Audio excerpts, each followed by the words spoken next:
Well, Joseph Gordon-Levitt, nice to have you back. What is up, Flick fans? Welcome back to my channel. This is my spoiler-free review of 7500, the brand new movie coming to Amazon Prime this Friday. I need you in the comments section down below. Have you heard of this? Does it look intriguing? So the premise here is simple. A pilot's aircraft is hijacked by terrorists. This is first-time director at work, Patrick Vollrath, and stars, of course, Joseph Gordon-Levitt. So I'll keep this review short and simple because the movie itself is short and simple. 7500 was such a fascinating concept when you look at it from the point of view of a director doing something different, only focusing on one person's point of view for a premise that we have seen multiple times before. So nothing new here in terms of plotting and really where this goes. And it starts out on a very simple but effective note. Joseph Gordon-Levitt plays Tobias, who is one of the pilots on this plane. He has a relationship with the flight attendant, and it's just another day, well, for him in paradise, but it's really just another day going through the motions. And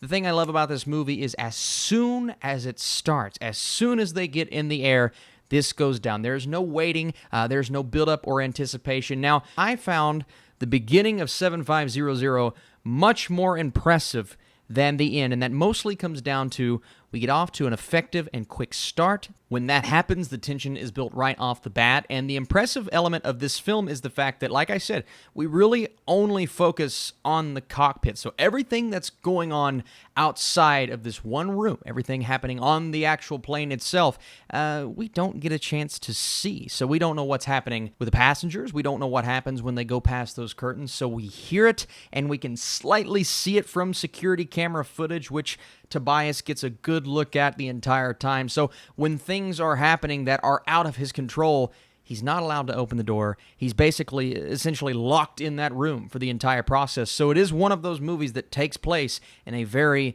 limited location. It's a very low-budget movie. You can tell just from the way that they do things, but they do it in a smart way. And that is what impressed me from Patrick as a first-time director, is he knows how to utilize what he has. And clearly, and this sounds like a negative, he didn't have much to work with. So it's not like we have a huge CGI budget and we can see the outside of the plane and we can see what's going down on the plane. And they keep it very simple. The weapons that these guys are using, obviously, with security, you're not sneaking guns on the plane, so they're using carved glass objects. So it's fairly creative, I'll give the film that, and the fact that it gets straight to the point so quickly, and it's over an hour and 30 minutes after it starts. So a quick, breezy 90-minute runtime. It doesn't go on too long until you start to look at the second half and what it brings us compared to the intensity of the first half. And one element I like from this movie is the fact that there is a relationship being built between Levitt's character and one of the hijackers on board. And I'm not saying it's a beautiful relationship of sorts, but there's a bit of communication that starts to go through to one or two of them. So that was a cool and creative concept. Now, I won't spoil the ending, but it just goes on at a point for 15 or 20 minutes, and essentially, in the grand scheme of things, nothing happens. Now, in that vein, it's realistic, but I wasn't as captivated as I wanted to be in the second half of this movie